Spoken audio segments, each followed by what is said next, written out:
Welcome to Enlightened, the enlightened journey of life. I am your host, Jen Hamilton, and it is an honor to have you here. I am a conscious life coach and women's empowerment mentor, and I activate a potent level of self and soul inquiry with my clients, which initiates deep and lasting transformation in all areas of their lives. I am here for the full human experience, authentically and audaciously sharing my magic with the world. On this podcast, we're all about mastering life on the way to enlightenment. And as we are here having a human experience, we might as well embrace it all. We play in the space of what is real and tangible, just as much as we play in the space of esoteric and metaphysical. You'll be ignited by deep conversation, whether through my own personal musings, interviews with incredible thought leaders around the world, and everyday divine humans sharing their soulful stories. Thank you for being on this journey. Let's dive in.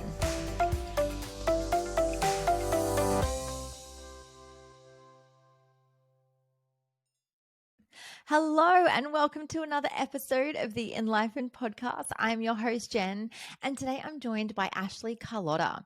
As a certified accountability health coach, Ashley has held hundreds of clients accountable to eat well and exercise consistently while living in moderation and practicing mindfulness. She is the founder of Better Health by Accountability. She coaches people all over the world and believes that daily accountability support is key to reaching your health and wellness goals. Her coaching provides daily communication, check-ins, guidance, and continuous reminders. Ashley's clients are successful with her direct, no excuses, and fun-loving style. Ashley is such a beautiful soul, and it was so inspiring to interview her, so I know you're going to love our chat. So without further ado, let's dive in.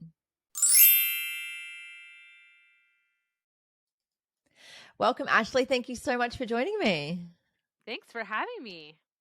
Now, you're an accountability health coach. I would love to hear what it is that you do and what is the magic that you bring forward into the world. Yeah. So, in a nutshell, I help people be consistent with their health goals because a lot of times people know what they need to do. They need to be exercising consistently. They need to be eating good foods, nutritious foods, and fueling their body and all of those things. But a lot of times we do that, maybe Monday, Tuesday, and then all of a sudden we're like off the wagon and we're wondering why this whole thing isn't working. So I guide people and I keep them on track and I hold them accountable. It's really is fun. And I make such good friends with my clients because I'm in contact with them all the time. Absolutely. What is it that led you on to this journey? Have you been in the health industry for quite some time? No, but you know what? Today's my 3-year business anniversary of health Happy coaching. anniversary. Thank you. Never intended to do this, quite honestly. I struggled with my weight and my body image and everything throughout, 30 years of my life. And it started out from a very, very young age where I knew that I was like bigger from the other girls around me. I had to be in this Nutcracker show and I had to wear a leotard and tights and I was crying and I was telling my mom I didn't want to do it. So, it started way back then. And then, I never had anything to wear. I'm sure I drove my mom insane, like in the early tween years and stuff like that. And so, yo-yo dieting was my jam. I tried all the diets out there possible. And after I had my second baby, I'm fast forwarding a lot, but I was just so done. And I had gained a lot of weight with both of my pregnancies so far. And I wanted to do it right this time. Like, I didn't want to get on a restrictive diet, lose the weight, be miserable in the process, and then just to slowly gain it back like I had always done in the past. So I gathered some friends around me. I was pretty vulnerable for like the first time in my life about how I really felt like about myself. And I started just asking questions like, so what do you have for lunch? And like, what do you do for exercise? And, because before I would go out to dinner or lunch with a friend and I'd be like wondering, like, okay, they're not finishing everything on their plate. So, like, is there something to this? Like, what is wrong with me that I feel like I have to finish everything on the plate? And I realized that truly I was eating emotionally, I was binge eating, and I wasn't handling my emotions the way that I should be. I was using food for comfort. And so, through a long journey with myself and learning how to fuel my body properly instead of just restricting and focusing on the number of calories and focusing on the number of calories I was burning. I got to my goal weight for the first time in my life, like a weight that I hadn't even seen since like high school. Again, it's not all about the weight because I mean, I was strength training and all the things too, but I just felt good. I felt good for the first time in my life, and I maintained that for 2 years, never had done that before. We decided to have another child. And after that, I mean, I gained weight with her, but I didn't gain as much weight. But it was, you still want to get back to the body, you had before that and stuff. So I just was having trouble finding the motivation, even though I totally knew what I needed to do. I just wasn't doing it. And then like Monday would come again and I was struggling. So I was like, you know what? I'm just going to put my journey on Instagram. Like every normal person would do, so that everybody could follow me and I would have to be held accountable. And I had weigh in Wednesdays and I was showing what I was eating and what I was doing for my workouts. And people just started asking me tons of questions and cheering me on. And they're like, wow, what you're doing is really working. Like, it's not like some random program or diet that you're on. You're just doing it the right way. Right. And so I kind of started coaching like some of my friends for free just to see if this was actually like a business thing that could actually be. And here we are. I've built a business. I have coaches that work under me now, and we just have a majillion people, especially right now in the beginning of the year, that are just like, yes, this is what I need. I need support because I know what I need to do and I'm not doing it all the time. And so, yeah, that's how I got to where I am. And it's just been the biggest blessing because it was kind of like an accident, but it was from my past. And now I get to show people how to do it so they don't have to suffer in misery like I did for so many years. I love it. I love it. And congratulations on the anniversary and having, other coaches work for you. That's Thank you. amazing. And so, like, what is it like? Obviously, we see there's so much as women, that we have to bounce back after pregnancy, that we have to look a certain way, that we can't do this until we look like that. We can't wear the outfit. We can't show up like this. Where on earth did all of this come from? How did we get here? Yeah. I mean, I just think magazines and movies, and what's kind of cool now is we can read articles and we can read books and we can see that like they weren't necessarily happy being as skinny as they were, right? And there was this in the industry, it was like you had to be a certain size. I read like Jessica Simpson's book about how she actually felt comfortable in her own skin, but then she would go to an interview or something and they'd be like, well, you just need to lose about like 15 pounds or, and she's like, it's just, man, it just makes you think like, wow, I'm not good enough. I'm never good enough. And I agree with like the postpartum bodies and stuff. Like I by no means was trying to do anything like fast and furious, but at the same time, we want to fit into our clothes and we want to feel confident and we want to feel strong and toned. And so it is one of those things that you do have to do slowly because if you do anything quickly, wherever you are in your journey, you won't stick to it. And so you have to build on these habits and really get a good grasp for what you do daily and what you do most of the time matters. And that will get you where you want to be if you're not trying to have a quick fix and you're not trying to race there. I love it. And we'll go into that, but I want to just sort of touch on, I guess, sort of like, we can call them fad diets, ways of being. Like there's so many out there and a lot of them do have a science behind them. So for example, the keto diet or the paleo diet, like that, I mean, there's science behind everything. And then there's always two sides to everything. Mm-hmm. In your, I guess, professional opinion, seeing these certain, diets or fads pop up, and, they might work, like they're like people that do like a keto diet or drink the exogenous ketones might have rapid weight loss and think, well, this does work. In your experience, are these things sustainable? What is the science that you understand behind these things?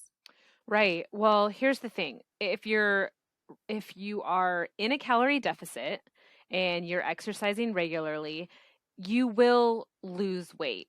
But what I've found, and I have a lot of clients that come to me through one program is Optavia, and they restrict your calories so much that they tell you not even to exercise in the beginning, which to me is a red flag because if you're needing to restrict your calories so much that you shouldn't work out because you might faint and die, I'm being dramatic, but you know what I mean? It's like I would never tell one of my clients to stop exercising for a while unless there was like a really legit reason for that.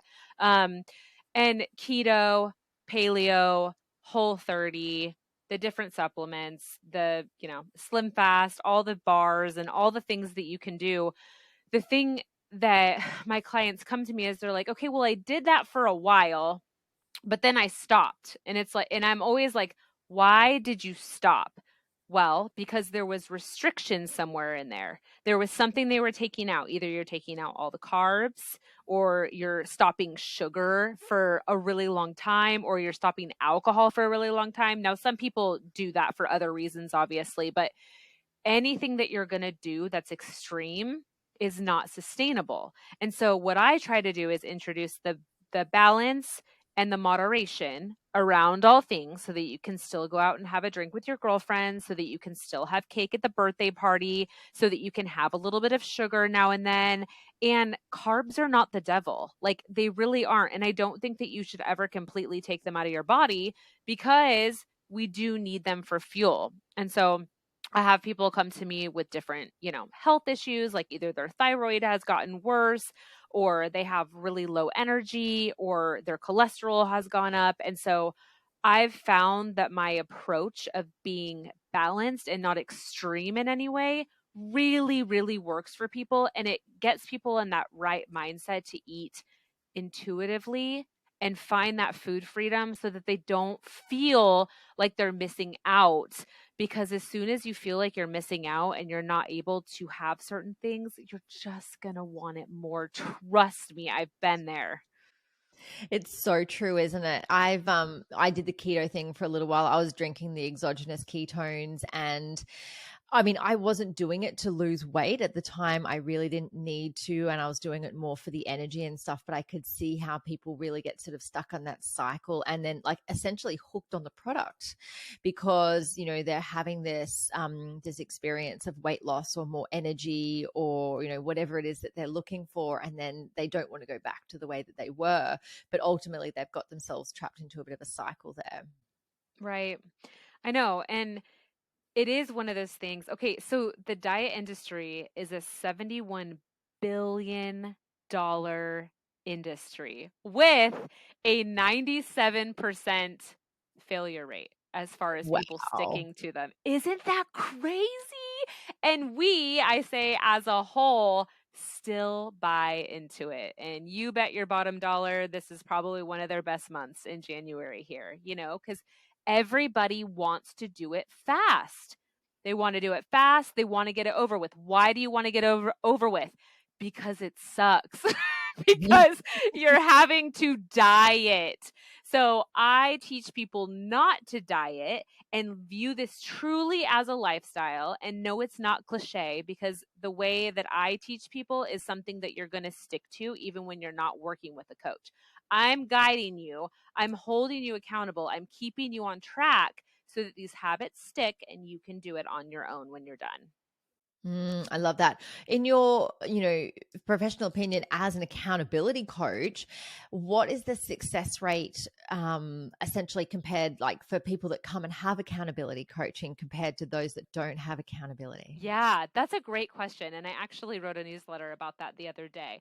It starts out with like, if you have like the idea, it's like a 10%, rate, a success rate or something like that. And then even if you like are vulnerable and like tell somebody about your goal, it's like a 50 to 60% rate that you will actually do it. But having somebody that checks in on you daily, that you have to actually check in with and tell them what you're eating, and did you do your workout, and did you finish your water, and are you going to bed on time, and did you read your devotional, all the things. It's like, having that school teacher around that's like, turn in your assignment. You have a 95% success rate when you have support. But you also have to be at that point where you're ready to be held accountable, and you have to be ready to be consistent and do whatever it takes within that window of time, right? Because every once in a while, a client will come to me and they'll think that they're ready, and then they ghost me. And I'm like, they don't want to talk to me because I'm calling them out. I'm giving them that tough love. I mean, obviously, I give grace and all the things, like our lives are crazy, right? But They just weren't ready for it. And so you got to be ready for it. I think that's the coaching industry in general. As a conscious life coach and mentor, I see that regularly.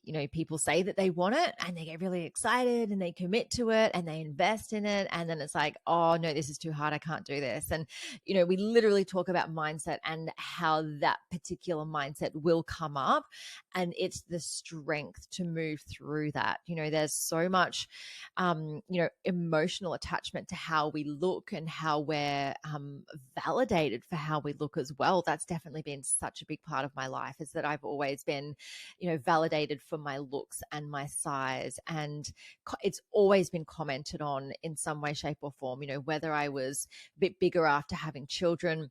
When I lost a whole heap of weight after a breakup, I went through people going, oh my gosh, you look amazing. Oh, that's so And I hard. got addicted to that because like my confidence was completely shot. I'd gone through this separation, and I was actually drinking, starving, smoking, and stressing. And that's how all the weight came off. And I thought to myself, like, oh my gosh, I can't change what I'm doing, because then people won't validate me for looking this way. They're like, oh Mhm. my God, you're so skinny. And I was running a gym at the time. No one had a clue what I was doing behind closed doors.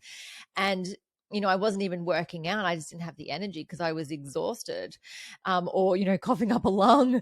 But it was that I didn't have the confidence within myself. I didn't have the self-love there. I didn't have that self-validation. I relied on it externally. And so it became really hard to break away from that. And then when I started, getting a lot healthier and, putting down the cigarettes and, eating healthier and, really having a better relationship and moving away from that disordered eating, then of course the weight started coming back on. There was a lot more healthier weight coming on, but it was like, oh no, now I need to hide myself because I'm not the size, 6 to 8 that I used to be. Yeah, I mean, that just goes to show you that, I mean, you can't compare yourself because you truly don't know what that other person is really doing behind closed doors. And yeah, you could be sitting here thinking right now, like, oh my gosh, I just saw that girl earlier and I'm so jealous because she must have her life together and like all the things, but you have no idea what she's going through. And you got to stay in your own lane and you got to focus on what size feels good to you. That's still healthy. And that doesn't mean that you're going to necessarily be like the same 120 pounds that somebody else is. That's your height. You could be even 30, 40 pounds more, and you could still be truly healthy and confident and happy. And that's where you said, the self love comes in and the actually working on yourself, because you can't just focus on the physical health. It's got to be the mental health, it's got to be the spiritual health. You have to be taking care of yourself and your brain and doing all of those affirmations and pausing when you can feel yourself spiraling and not feeling good about yourself. And, even my clients who, they might have a bad day, right? They might have a really bad day and they might binge on something, whatever it is, completely go overboard, off the tracks. Cause a lot of people do deal with that day in and day out, right? And so I always tell them the next day, my kids play volleyball and I'm always like, you just have to reset. The thing is you don't want to let too much time go by without assessing the situation, because a lot of times we just think, well, I totally screwed it up, so I'm just going to continue screwing up because I'm a failure and yada yada yada. And it's like, nope, you just got to wake up the next day. I'm not saying that it's easy, but you have to wake up and you have to each meal is a different chance to make a better choice, right? Like you can choose to lace up your shoes that day and go out for a walk, or you can choose to sit and sulk and be sorry for yourself. And so that's where I think being able to talk to somebody is very handy, and you can be vulnerable and they can encourage you and motivate you, all while giving you the guidance that you need to just really not quit. Because I think Mhm. that a lot of times people quit because they're on their own and they're like, this is just really hard. And so I'm just going to stop. And then you don't get out of that cycle of waking up the next day feeling bad about yourself again. Yeah, that's so true, isn't it? And like we have this frame of mind that says, oh well, I've fallen off the wagon, I've gone off track. Well, I'm just going to go even further off the track. And it's actually, it's harder to come back into alignment with what your goals are and what your values are around health. And, one of the things I guess, through, knowing and teaching NLP is like the thought process. When I think of lose weight, I mean, essentially it's a double down on a negative. I don't want to be a loser of anything, and I don't want to have to think about weight. And it's that towards and away motivation. We get so far away from what we don't want, but when we're trying to get away from something, that's where our mind is. But if we bring our mindset towards what we do want to experience, we're more likely to chase after that. And so Right. for me, it's about I'm moving towards vitality, I'm moving towards strength, and that feels better than weight loss or dieting or anything like that. Yeah, and even just being able to say that you're in control of the situation, because a lot of times my clients feel out of control and they come to me and it's like, food controls me. You know what I mean? Like those cookies, they were calling my name and I could not say no, and they hopped in my mouth or whatever it was. But yeah, to your point about that, it's like most of my clients, they come to me and they're like, okay, I want to lose 30 pounds, whatever it is, right? And it's like, okay, but what do you want to gain? Just like you said. And it's not just about the weight. Like, truly, yes, I know you want to lose fat, but you also want to gain muscle. You want to have energy, and you just want to feel better about yourself because you're taking care of yourself and you're being consistent and you're making it a priority and you're doing it daily instead of just once in a while. Especially a lot of the moms that I work with, they take care of everybody else before them.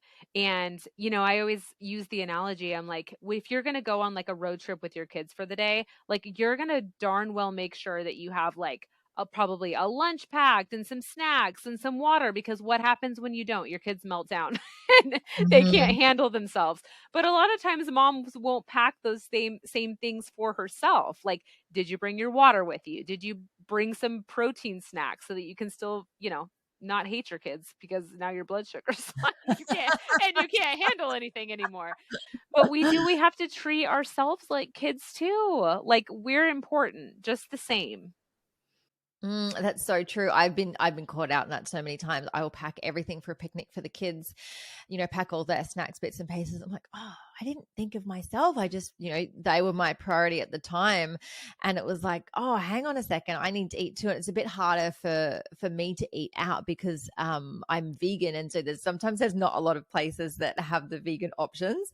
And I'll get caught out and it'll just sort of like some places like all you can have is like chips or something. And, Mhm. it's not the best option. And so in the last couple of years since I've chosen this lifestyle, it's like, oh no, wait, I have to make sure that I have, something before I go out. I have to have something on hand just in case. So it really, like this particular lifestyle that I've chosen has really like catapulted me into this different way of being because I've had to. I've been caught out a couple of times. I'm like, oh yeah, that's right. Yeah, it definitely makes it more difficult, especially when you have like some dietary restrictions or like by choice in the stuff you do. And so then yeah, if you do choose that different lifestyle, or if you happen to be gluten free or dairy free or whatever, like you do have to think even more ahead because you don't know what's going to be out there when you do pull into the drive through or when you do leave. It's like, okay, what am I going to pack for myself so that I can make sure that I'm fueled my body and I'm not just taking care of anybody else. So that's Mm. totally true. Now, I would love to know, why did you choose this vegan lifestyle? Do you mind sharing? Yeah, absolutely. So, what I always tell people is that the difference between veganism and a plant based diet is veganism is essentially about the animals, it's nothing to do with the food. And so, for me personally, it's the relationship that I have with animals that I chose a vegan lifestyle. So, through, understanding a lot about veganism and the plant based diet, I find that I'm thriving and I'm feeling so good eating plant based. And I was even saying to my partner the other night, because yesterday actually, I made a really like a big beautiful lunch, and he goes, "I've said it 1,000 times, and I'll keep saying it." He goes, "I just don't get that icky heaviness that I used to after eating meat." And we find that even if we go out for dinner, we can eat a lot of food, but we just don't get that like the sort of the heaviness, the Yeah. greasiness feeling that we used to get after meat, and we love that feeling. And for me it's definitely like I know that there's a lot of research into a plant-based diet and people thriving on that. And I think it came down to a very intuitive thing. I work with a lot of plant medicine, and leading into a plant medicine journey, you do have to have a vegan diet to begin with. So you want to have all animal products out of your system to be able to connect with the spirit of the plant that you're working with. I love And that. so then being so connected, and through my experience, through my own spiritual journey, and, the oneness with all things, all people, all animals, all sentient beings, I found myself just experiencing such deep levels of guilt consuming animal products. And so I said, I'm done with this. I can't do this anymore. I can't put myself above an animal anymore. I'm not doing it. And so, and that's, I haven't looked back, and it's, been almost 2 years. And so, Wow. yeah, so for me, so people often go plant-based and they think it's vegan, but for me it's the lifestyle. So I Okay. don't actively purchase leather clothing or leather shoes, for example. So someone who might eat a plant-based diet, they might be like technically vegan food. However, they might buy leather shoes, and that's okay. Like, everyone's on their own journey with it, but I just wanted to clear up what the difference was with it. Yeah, thank So you. even all of my skincare, I make sure that nothing's got animal products in it. So even like down to my sunscreen, because sometimes there's beeswax in it. So it's just Yeah. being really, really mindful across the board. And look, there is always going to be things that you cannot avoid. So, I mean, there's veganism and then there's veganism. Like, there's a lot of people out there that might say, well, what about, if you buy a car with leather seats, right? There's certain things that you can create, a conscious difference about. Other things you can't avoid. Other people might say, well, your couch might not be vegan because even though it's made of material, do you know where the glue in the base came from? Like, there's different layers to it. And for me personally, it's my own journey. It's about, where can I make a difference in the world in alignment with my own values? Hmm. And it's, basically it's to the best of my ability at the time with what I have and what I know.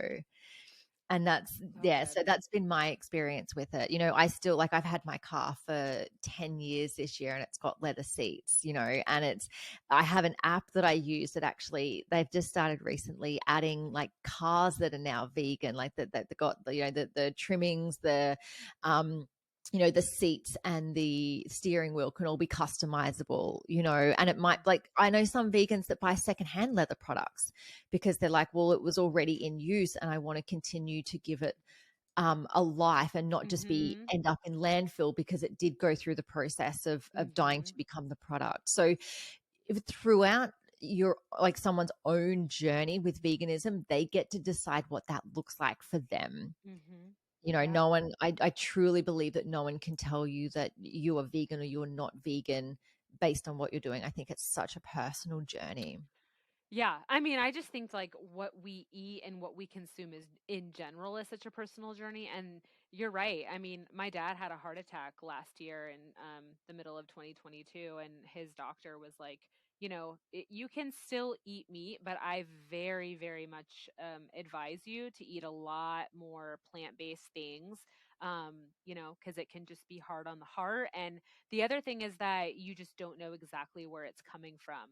And yeah, that's a conversation for another time, but truly just you want to know where it's coming from, your meat, like the best that you can, and you can only do the best that you can with your family and stuff like that too. But I think that that's really cool, and thank you so much for sharing. I always love to hear like the why behind it.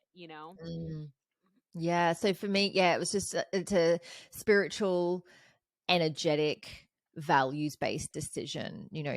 I work with a lot of, like, I eat quite intuitively myself. And so, feeling into the energetics of the food that I'm eating, how did it get in front of me? What was the process that it went through? Who grew this food? What was the farmer like? Who turned the soil, who picked and packed it, who designed the package that it came in, who was the Mhm. truck driver that took it to the store, who packed the shelves at the store. Yep. And so when I really sort of started coming from that frame of mind with the food that I was eating, I started realizing, well, hang on, what's the journey that it's been on? And if it's been through such a process to come out the other side of a factory in a package, is it actually going to sustain me? Is it Yeah. nourishing me, or am I Yeah. essentially punishing my body with it? Right. Yeah, that's great. I'm actually coming up with an intuitive eating, like a 2-week course that I'm going to take some women through too. And we're going to like put the scale to the side. We're not even going to worry about your weight, your measurements, nothing. We're literally just going to practice eating intuitively, stopping when you've had enough. We're going to talk about the diet industry and all the things that go into that and like why so many of us have just been so sucked into this. And we're going to focus on eating good food and eating food that we like and just not eating too much of it and all the things. And so we're going to practice. We're going to go like day to day. You know, it sounds like you've been on your own journey through that. And I think it's so important to go through that too and just like throw the weight part out of the window and like let's focus on what's going into my body and really think about it. And noticing how your body feels after you consume something. I know that if I have, a dessert or something that's like quite high in sugar, I feel it afterwards. I Yes. feel that heaviness. I feel the brain fog. I might feel a bit cranky or a bit short tempered with the children. And I'm like, oh, wow, that sugar's really affected me. It's a And, drug. Yeah, for sure. yeah, Hmm. yeah. And so just being really mindful of it. And it's funny, like since, choosing this vegan lifestyle, like every time I would go to the shopping center, I would be like, or even the petrol station, I would be like, oh, just grab a chocolate bar because it was on special or it was for the sake of it. And now they don't have vegan chocolate bars at the front there. So they're just not in my line of sight. So I don't Yeah. have them as much anymore. And I actually don't really crave chocolate or sugar much at all anymore. I definitely think it's changed my microbiome in my gut. But everything was just so conveniently, packaged and Yeah. available at your fingertips that sort of says, hey, reach for me. I will give you the energy boost that you need. Hmm. I was the same with coffee. I actually gave up coffee nearly 2 years ago because I was addicted to caffeine. It was a coffee when I woke up. It was a coffee a couple of hours later, then a couple of hours after that. And then it was masking, adrenal fatigue. I didn't realize until I had to stop. I actually stopped it before I went on a bit of a cleanse for a medicine journey where you can't have caffeine. And Okay. I was like, oh my God, I'm exhausted. I'm like, hang on a second. My body's not okay. And I'm masking it, bringing it up with caffeine every Hmm. time. And so it was like, all right, well, if I ditch the thing that's masking it, what am I actually feeling? And then I got to just heal myself through that, very slowly and gently to change Yay. my relationship. And I love coffee and I still have like an organic decaf coffee every Okay, so good. often, Yeah, which I enjoy because I just enjoy like going out for a coffee or right. the taste of it. But like I think I've had maybe 2 or 3 coffees in the last couple of years where I'm like, I'm going to try caffeine. And I'm like, nope, not again. Yeah, and I can't tell you how many people I talk to on the phone for like their first connect call and stuff, and I'll ask them like, how much water have you had today? And they're like, well, I've had like 3 cups of coffee. Does that count? No, It's like, it does not no. count. I think that like anything, it's something that you can get addicted to, right? And then you think you need it, and then you need more of it. And same thing with sugar. And then you realize when you start to cut back from it, you're not craving it as much, and you're realizing, what was I doing?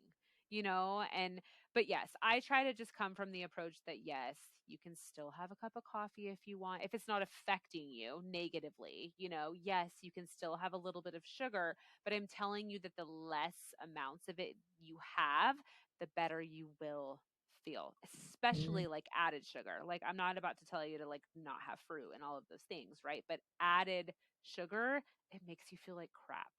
It really It does. really does. Like all of the processed stuff, it just has the effect on the body. And I think, I love that you're about to start running a course on intuitive eating because that's what it should come back down to always. And it's the relationship that we have with ourselves and our own bodies and our own life and our own desires really about what we do want to experience. And I think, with our lives, we get so caught up in just the hamster wheel of life. It's the doing, it's the having to get on top of everything, it's the Yeah. working harder to pay the bigger bills and the bigger mortgages and going on the holidays because we're exhausted from the work. And it's Yes. grabbing the quickest food that we can, so it's the fast food. It's like we're so exhausted that we can't handle the kids, being a bit loud in the back. So we'll just go through the drive through and get some chips to shut them up and have a Mhm. juice while you're at it to wash it down. And then they're even more feral when you get home and you're like, I don't have time to cook dinner because I'm trying to sort out the kids. And so it's like, all right, let's just get more takeaway. And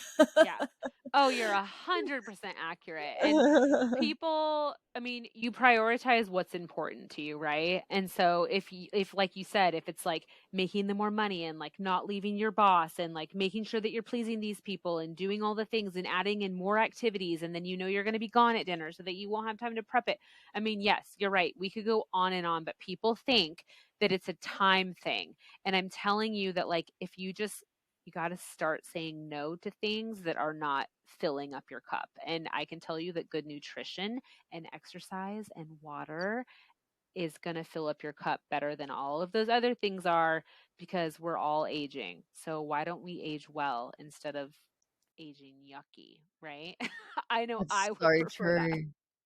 It's so true. I wake up, and for those of you that can't see the video, if you just listen to the audio, like I'm holding up a big mason jar, like I have to start my day with one of those because otherwise I feel like I'm a prune shriveling up. Like I Mhm. can't not start my day with water. And everywhere I go, I have to have my water bottle with me. And I think it's a bit of a habit too, because I have this sort of like this deep fear inside me that I'm going to choke on air or my own spit or something like that. And if I don't have water, I really start to freak out. And so Well, my especially as a podcaster, right? It's like you don't want to all of a sudden be like, "Oh, okay, I can't." it is the But worst, especially when I do so much talking in a day. yeah. Yeah, and it's a habit, right? Like you started doing it and now you continue to do it. And I always recommend having water when you wake up because you haven't had any water for hopefully around 8ish hours if you've slept that long. I know a lot of you don't sleep that long, but you need to rehydrate your body after sleeping. So before you have any coffee or tea or anything like that, drink water first in the morning. It's such a big thing, isn't it? And it just feels good getting it in too. Like I generally have like warmish water, and I sometimes pop a few drops of lemon in it and just sort of Yum, kickstart yes. things. And I really notice, when the first bathroom stop of the day, I notice if I haven't started with enough water because of how I feel. So it does. And like you want to get addicted to the good things. I'm addicted to starting my day with plenty of water, which feels good. And like if you can knock off, at least a quarter of your water intake for the day at the start of the day, you start yourself off on such a good foot. It feels so good. Yeah.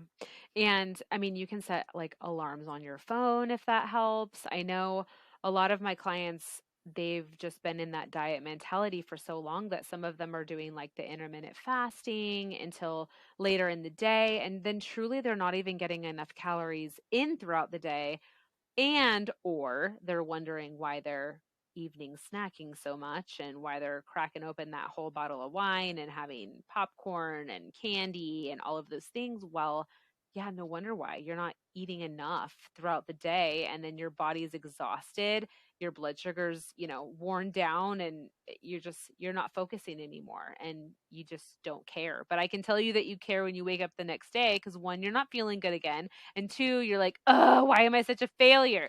It's not that you're a failure. It's just that sometimes you do need to have someone come alongside you and hold your hand and just get you out of this like same rut that you've been in for a long time.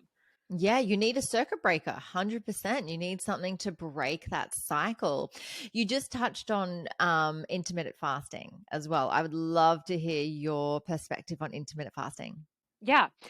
So I do have some clients that come to me, they say they've been doing it for years and they're really happy with it. And it's like, okay, well, you're coming to me because you're unhappy with something, whether it's your body tone or your body composition, or you want to lose more fat and whatever. So I'm not against it, but usually what I do have my clients do is start having breakfast in the morning and seeing how that feels.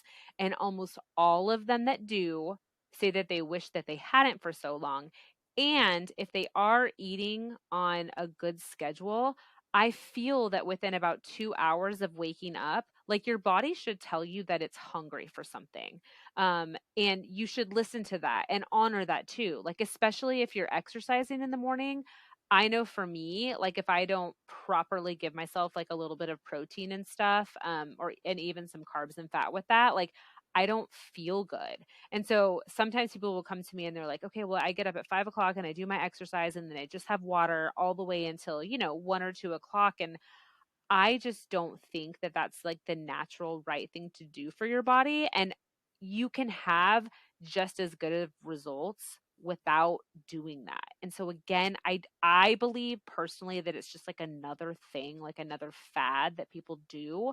But if it works for you and you're getting enough calories in and enough good fuel within that window, then keep doing it if that makes you happy. But for like, I don't want to be able to tell my kids like, well, oh, sorry, mommy can't have breakfast because I'm intermittent fasting all the time. And I don't want to miss out on like a girls' brunch if they're going out at like 11. And then, and I know that you could like you could change things based on the situation. But for the most part, like, I want to have breakfast in the morning and I really enjoy my breakfast in the morning. And I think it's good to have something in your stomach other than just coffee or something too, to nourish yourself. So that's my opinion. But that's not to say that it can't work for some people as long as they're doing it right. I think it's all about getting those right nutrients in the window that you've got the time to eat. And I think that's where a lot of people may fall down because they get to a point where they're so hungry and it's like, what's the quickest, fastest thing that I can get in? And it's not necessarily the most nutrient dense thing that they can have. And then they're missing out on, like, even though it might be sort of in that lower calorie range, it's about the nutrients, the macros and the micros going in and, sustaining them until they go into the next cycle. So yeah, I love that you mentioned that. We sort of touched before on, starting the day with water. What is your morning routine look like? True. So I get up and I do like I take my pills. I always do that first because otherwise I will totally forget. And I don't take like a bunch of vitamins or anything. I just make sure that I have like my vitamin D because that's like really important for especially women who like struggle with like a little bit of anxiety. And also, again, just not to touch on everything, but when we go outside in the sun and when we're wearing sunscreen, we're not even getting the vitamin D that they say, oh, go outside and get some sun for a while. So vitamin D3, very important. That was a side note. But in the morning, generally, like I actually am really excited to text my clients. And so as much as I tell people not to like get on their phone like right away, like I usually have like my quote of the day picked out. And like when I'm texting my clients and encouraging them, I'm also encouraging myself at the same time, like, you got this, you can do this, you're gonna have an amazing day, like, you know what I mean? Mindfulness, whatever that is. And so usually what I've been doing lately is I've been getting ready earlier because I find that if I get myself ready earlier, I'm ready for the day, whatever that comes. And then I find myself more patient with my kids and like getting out the door because I used to do me at the end. And then I was always the one that was like stressed and yelling at everybody because they weren't ready. So I get up, I drink my water, have my pills, I have a cup of coffee, and I usually always have like a couple of hard boiled eggs in the morning. And then once I get the kids off to school and stuff, it's when I like to do my workout. I will never be like a 5 or 6 o'clock worker outer. I'm more of like an 8, 9. And then from there, I usually will make like a protein shake. And yeah, and then I jump into work and I try to get as much as I can while, while they're gone at school. You guys all know how that is. It's so funny, isn't it? And because I've got my kids, I've got shared care with their dad. And so, yeah, the days that I don't have my kids look very different in the mornings. And so it's just about creating your own routine that works for you, whether you've got kids or whether you don't have kids or whether, you've got them part time. You just get to, create those routines. And I love a good routine. I thrive on routine and, shifting mine up a little bit this year. Things are changing at my kids' school at the time I can drop them off now. And so it's about, all right, well, do I want to do my workout after I've dropped them off and before I start clients? And, what does that look like now? So it is enjoyable, to get up and, do like whether you do your visualization. I always, encourage clients that work with me, to do their values work, do a little bit of journaling, do their gratitude. sit down, they might make a ceremonial cacao or have some water or have a stretch or do some yoga, whatever that looks like, setting yourself up for the day Mhm. starts. I mean, not only does it start in the morning, I find that it starts the night before. It's about Yes. what I'm doing the night before, making sure I am going to bed at a reasonable hour. And it's funny because my partner and I, now that we're not on holidays anymore, we're sort of both back into work.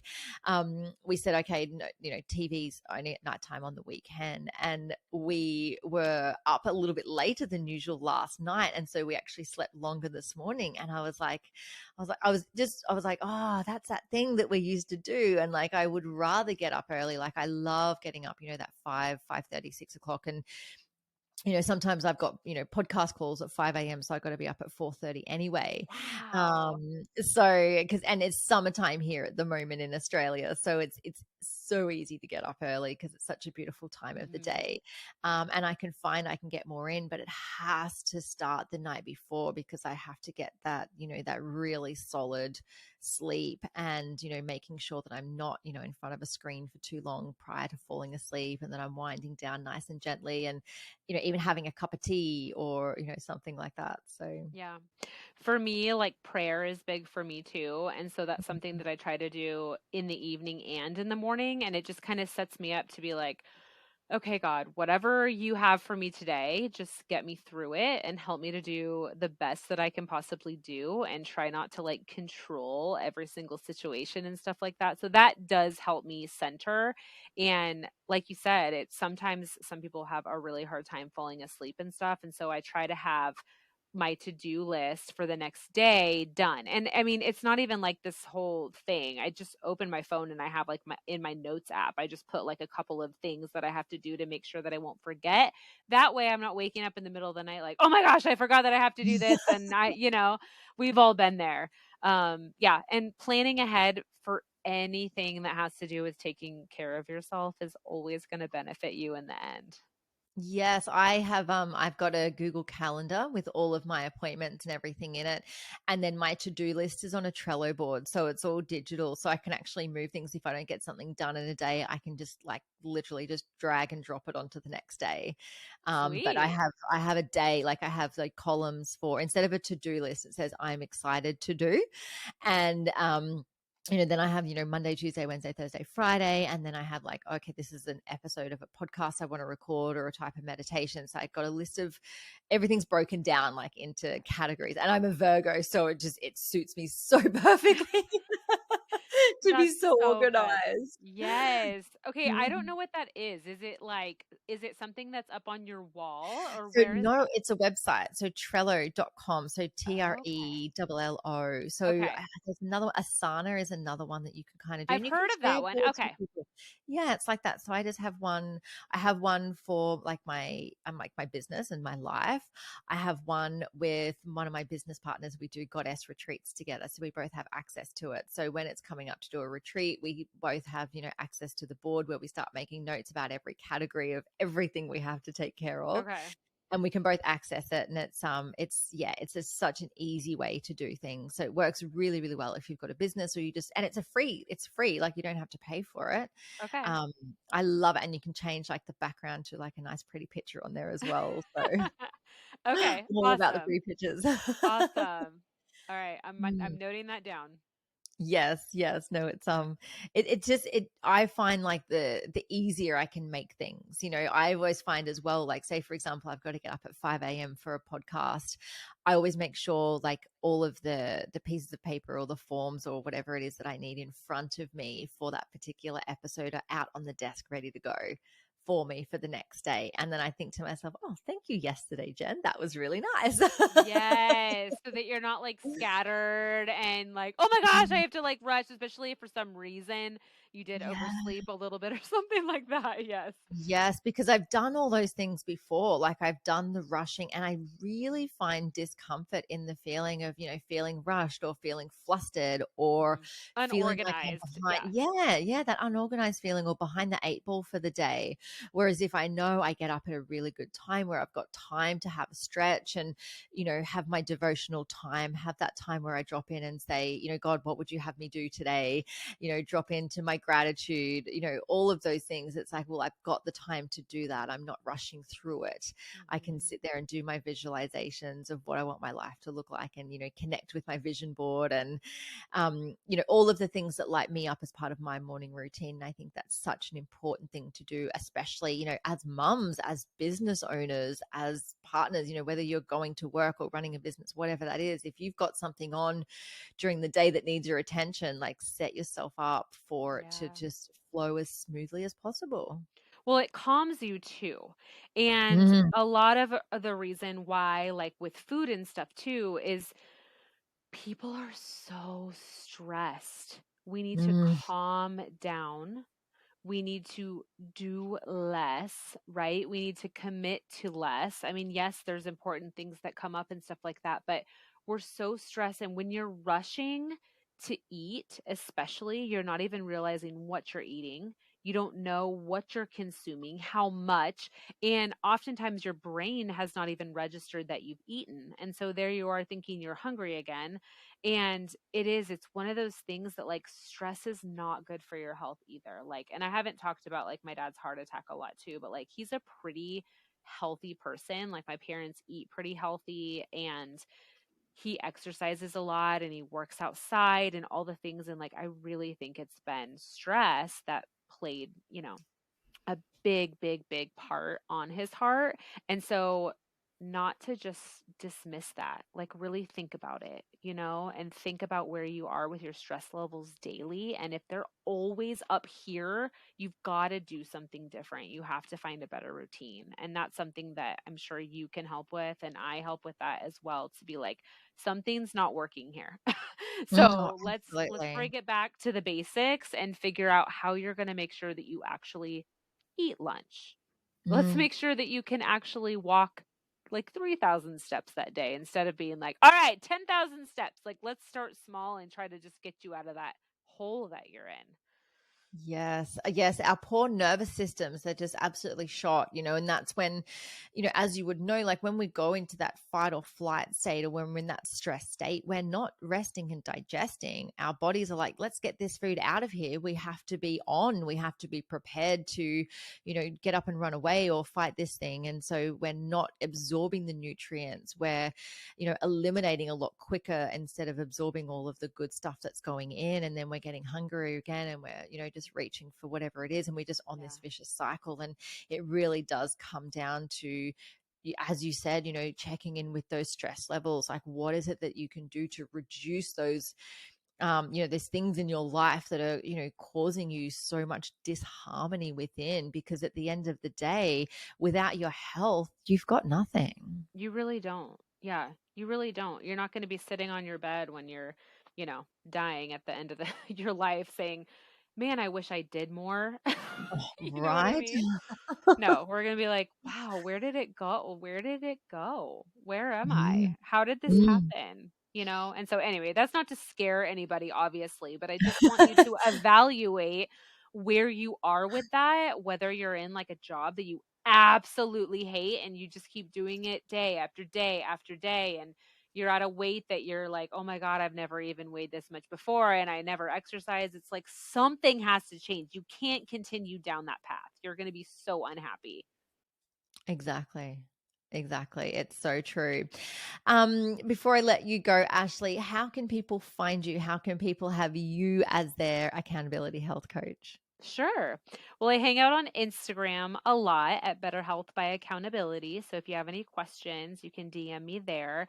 And you can actually work with me free for 3 days if you go to my website, betterhealthbyaccountability.com. Go sign up for that, and it'll be all through your email. I'll be up in your inbox. I'll be sending you meal ideas, and I'll give you a workout schedule, and you'll have to report back to me, and it'll be fun. You should do it. That's amazing. We will definitely link to that in the show notes. Ashley, thank you so much for joining me for the chat today. It's been so wonderful to have your insights and hear all about the incredible work that you do. Yes, what a wonderful conversation. Thank you so much, Jen. And I hope you have an awesome rest of your day. Thank you. Thank you so much for joining me for this episode. I hope you love the Enlightened podcast, and the biggest compliment you can give me is subscribing to this podcast, sharing it, and leaving a rating and review. Feel free to follow me on Instagram. My handle is @JenHamiltonOfficial and the podcast handle is enlightened_podcast. You can also find the video version on YouTube on my channel. Just search Enlightened and don't forget to hit subscribe. Have a beautiful day and enjoy living the enlightened journey of life.